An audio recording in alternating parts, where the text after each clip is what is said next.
মানুষের কোনো চলাচলের কোনো প্রতিবন্ধকতা তৈরি না করি আপনারা ওই প্রতিবন্ধকতা দূর করার জন্য ছেড়ে দিন। সংগ্রামী উপস্থিতি, ঐতিহ্যবাহী কুমিল্লা শাহপুর দরবার শরীফের ইতিমধ্যে চলে আসেন এবং অনুষ্ঠান স্থলের কাছে কুমিল্লা শাহপুর দরবার শরীফের 3 তারিখে রয়েছেন। আমার মনে ইতিমধ্যে উপস্থিত হয়েছেন কুমিল্লা জেলার হরিচং থানার উত্তরগ্রাম হাসানিয়া দরবার শরীফের পীর সাহেব আল্লামা মুফতি আবু বকর সিদ্দিক সাহেব। আমরা আজকের এই প্রোগ্রামের পক্ষ থেকে ওনাকে স্বাগত জানাচ্ছি।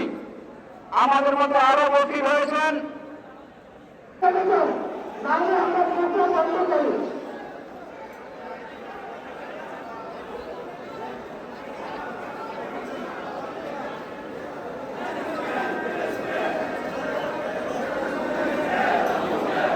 আমরা